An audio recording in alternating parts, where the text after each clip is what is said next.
나는 밤마다 야식이 땡기고 자꾸 군것질이 생각나. 이게 다 내 의지가 약해서 자기 탓만 하고 계실 거라고 생각합니다. 그런데 여러분, 확실하게 아셔야 되는 거는 여러분들의 의지가 절대로 약해서 식욕이 올라오거나 식탐이 강한 게 아닙니다. 그래서 이 GLP-1이라는 호르몬은요, 여러분들이 잘 알고 있는 위고비, 싹센다, 마운자로, 비만 치료제로 알려져 있는 주사의 주성분이 바로 이 GLP-1 호르몬입니다. GLP-1 호르몬도 잘 분비되게 하려면 어떻게 해야 될까요? 이거를 해야지만 여러분들이 이 식욕 호르몬이 정상화가 되고 내가 의지가 약한 사람이 아니었구나 라는 거를 깨닫게 됩니다. 그렇게 되면 여러분들의 다이어트도 반드시 성공할 수 있습니다.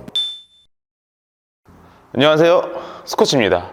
저는 110kg에서 70kg까지 약 40kg 정도를 감량하고요. 지금 한 8년 정도를 유지하면서 현재 고다진 부평점에서 헤드코치로 근무하고 있는 김정수 코치입니다. 혹시 지난번 영상 보셨을까요? 아직 영상 못 보신 분들이 있으시다면 지난번 영상을 꼭 보고 와주시길 바랍니다. 제가 이번에 준비한 컨텐츠는요, 지난 영상에 이어서 식욕 관련된 이야기입니다. 내 식욕이 도대체 왜 이렇게 날뛰고 있는지, 식욕이 왜 이렇게 조절이 안 되는지에 대해서 한번 알려드리려고 합니다.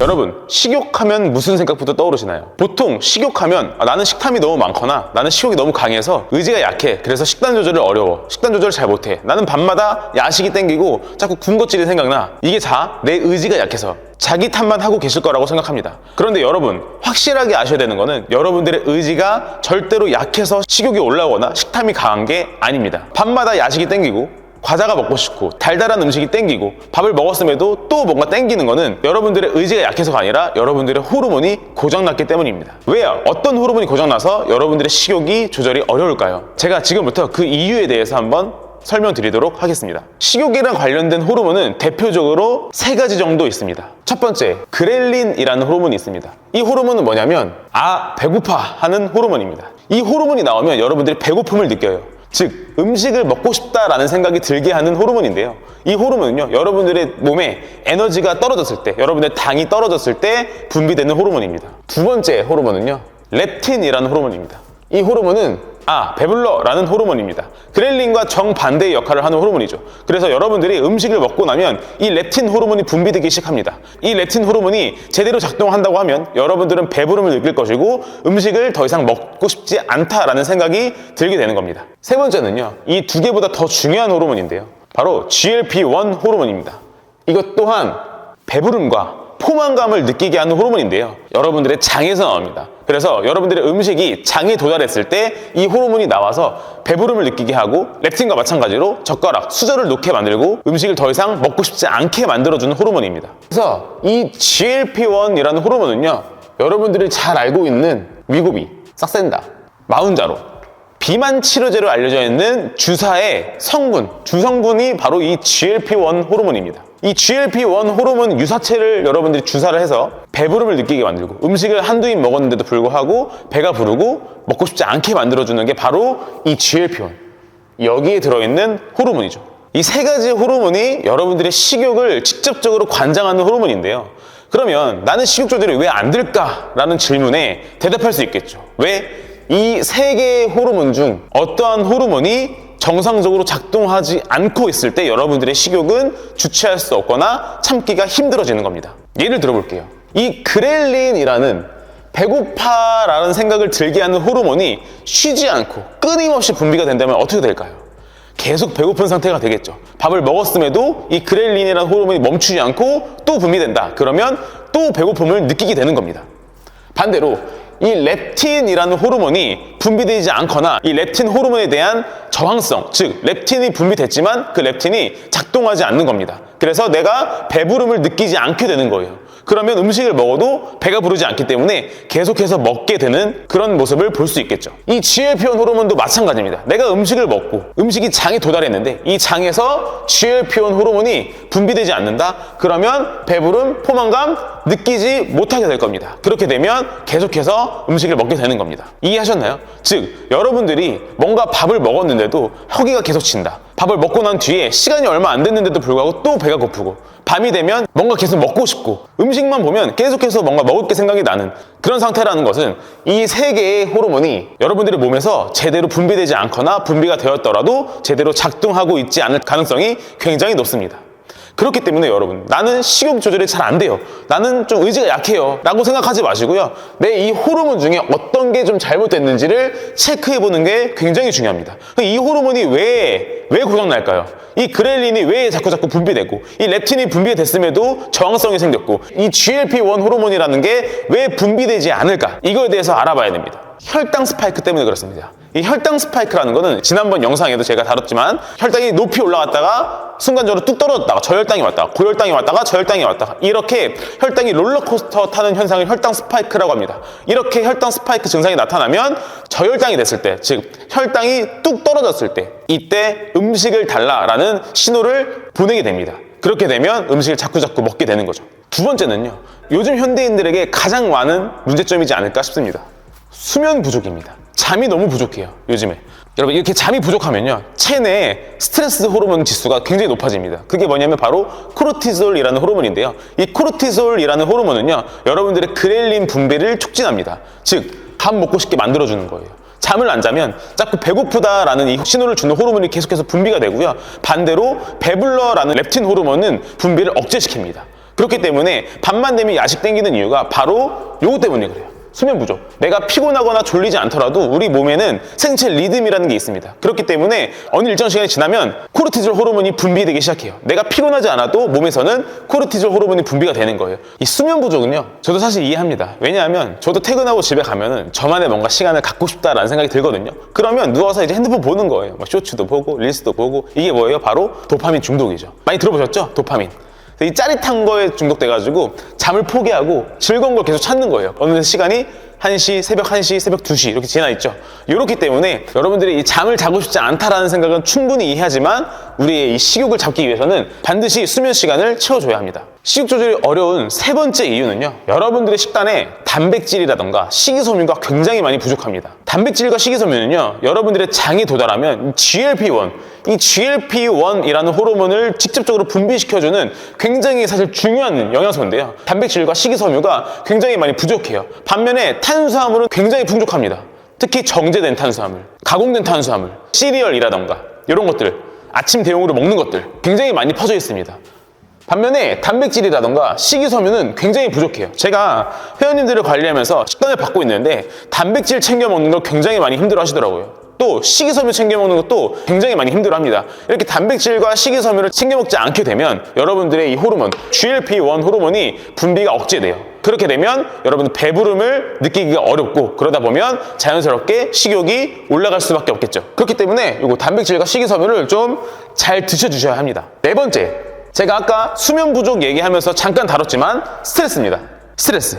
이 스트레스 호르몬, 이 코르티솔이라는 게 굉장히 위험해요. 이 코르티솔이라는 호르몬은요, 우리 몸에 비상등을 켜주는 호르몬이거든요. 우리 몸이 비상이라는 소리예요. 그렇기 때문에 굉장히 흥분시키고 굉장히 민감하게 만들어주는 호르몬이 바로 이 코르티솔이거든요. 이 코르티솔이 과하게 분비가 되면 비상 정도가 굉장히 높은 거예요. 그렇기 때문에 우리 몸에서는 엄청난 양의 에너지를 원합니다. 왜냐하면 비상 상황이기 때문에 신장을 비축해두기 위함이죠. 그래서 이 코르티솔이라는 호르몬이 굉장히 많이 분비가 되면 여러분들의 식욕이 굉장히 많이 올라갈 수가 있습니다. 이 스트레스 호르몬이 많이 나오는 상황이 언제일까요? 아까 말씀드렸던 수면. 두 번째, 운동을 너무 과하게 했을 때, 이 코르티솔 호르몬이 엄청나게 많이 분비가 됩니다. 세 번째, 뭐 업무가 있겠죠. 업무, 일이 뭐 잘 안 돼가지고 뭐 상사한테 깨졌을 때, 또는 뭐 슬픈 일 있을 때, 이럴 때. 자, 여러분들 잠 못 자서 피곤해요. 뭐 운동 진짜 엄청나게 많이 했어요. 상사한테 깨졌어요. 슬픈 일이 생겼어요. 이럴 때 여러분들 스트레스 뭘로 푸시나요? 이때 배달을 불키시죠. 뭔가 운동으로 뭔가 스트레스를 풀어야겠다, 뭐 다른 취미 생활을 해서 풀어야겠다라고 하시는 분들도 계시겠지만, 맛있는 음식을 먹으면서 스트레스를 푸는 분들이 훨씬 더 많습니다. 정리하자면 여러분들이 지금 현재 잠이 부족한 상태예요. 아침에 일어났는데 막 피곤한데 아침에 일어나서 막 건강한 거 챙겨 먹어요? 아니요, 못 먹어요. 출근하느라 바빠가지고 후다다닥 나갑니다. 겨우 먹는 게 바닐라 라떼 같은 거. 이런 달달한 음료 같은 거 먹어요. 먹다가 점심시간이 돼서 직장 동료들과 뭐 중식집을 가거나 어디 음식점을 가서 또 맛있게 식사를 합니다. 그리고 나서 이제 왔는데 일하기 너무 귀찮아. 그리고 상사가 자꾸 뭐라고 해. 스트레스 자꾸 받아요. 그래서 막 하다가 퇴근하고 술 한잔 딱 합니다. 그럼 뭐예요? 이게 다 하는 거예요, 이거. 이걸 다 하면서 어떻게 돼요? 내 호르몬이 다 고장나는 겁니다. 식욕 호르몬 다 고장나고요. 배부른 호르몬 다 고장납니다. 고장나면 어떻게 돼요? 그때부터 내 식욕은 주체할 수 없어요. 내가 아무리 의지가 강해도 내가 막 어떻게든 참고 어떻게든 막 허벅지를 꼬집어가면서 바늘로 찔러가면서 참는다고 할지언정 그거 얼마 못 갑니다. 하루 이틀이면 바로 무너지고요. 나는 또 의지가 약한 사람이 되고 맙니다. 그러면 여러분들 이 그렐린 호르몬 잘 분비하게 하고 이 렙틴 호르몬도 분비됐을 때 잘 작동하게 하고 이 GLP-1 호르몬도 잘 분비되게 하려면 어떻게 해야 될까요? 우리 혈당 스파이크 오지 않게 해야 됩니다. 그리고 수면 충분하게 주무셔야 하고요. 단백질과 식이섬유를 충분히 챙겨 드셔야 합니다.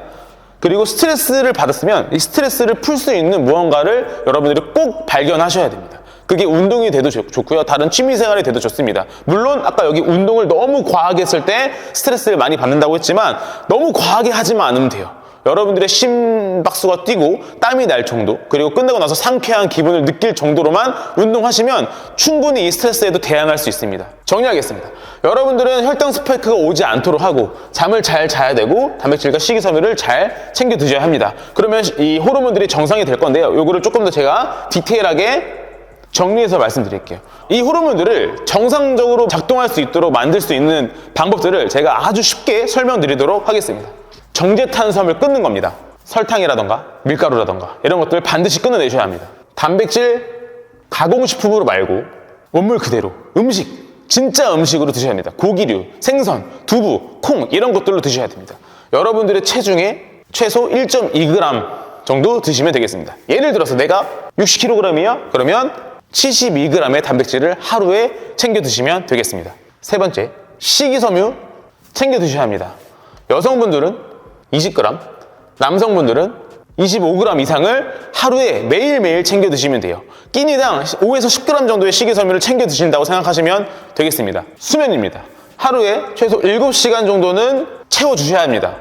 7시간 정도는 주무셔야 하는데 나는 평소에 좀 잠이 잘 안 와요 하시는 분들은 햇빛 쬐기를 하루에 한 20분 정도 수행해 주시면 좋을 것 같고요. 그 다음 블루라이트 차단입니다. 잠 자기 전 1시간 정도 전에 핸드폰 뒤집어 놓으시고 잠 자려고 누우시면 되겠습니다. 세 번째, 저는 찬물 샤워를 좀 추천드리는데요. 찬물 샤워를 뭐 오랫동안 해가지고 탁 오들오들 떨게 하지 마시고 심부 온도는 따뜻해야 돼요. 내 심장, 내 몸 안에 중심 부분에는 따뜻해야 되고 겉에 피부만 살짝 시원하게끔 찬물 샤워를 해주시면 떨어진 체온을 올리기 위해서 우리 심장이 열심히 일을 하면서 몸이 따뜻해지거든요. 이렇게 따뜻해지면서 숙면을 좀 취할 수 있게끔 도와줍니다. 잠을 잘 자기 위해서 하루 7시간 정도 주무시기 위해서는 이 정도 해주시면 되겠습니다. 4가지 어떤가요, 여러분들?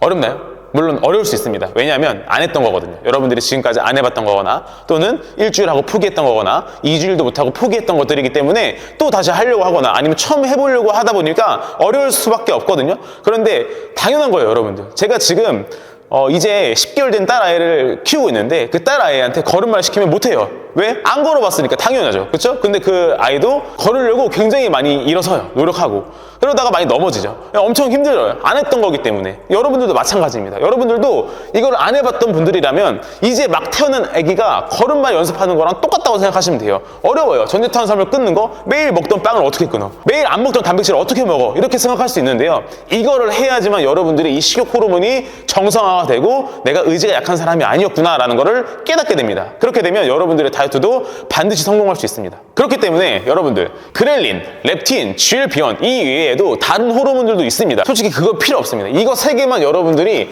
잘 관리하고 컨트롤만 해도 여러분들 식욕은 충분히 안정화될 수 있습니다. 그리고 다이어트는 의지와 상관없구나. 다이어트는 그냥 참는 게 아니구나. 다이어트는 회복하는 거구나 라는 거를 여러분들이 깨달으실 수 있으실 겁니다. 이렇게 호르몬에 대해서 한번 얘기를 해봤는데요. 저는 다이어트 할 때 회원님들에게 정말 강조하는 게 하나 있거든요. 바로 뭐냐면 장내 환경입니다. 장내 환경을 좋게 만들어야지만 우리가 다이어트에 성공할 수 있다라고 늘 얘기합니다. 그러면 이 장내 환경, 내 장이 도대체 얼마나 중요한 거길래, 어떤 거길래 이렇게 강조하는가, 다음 시간에는 장내 환경에 대해서 한번 제가 얘기를 해보려고 합니다. 오늘 내용이 도움이 되셨다면, 또 다음 내용이 궁금하시다면 좋아요와 구독 부탁드립니다. 감사합니다.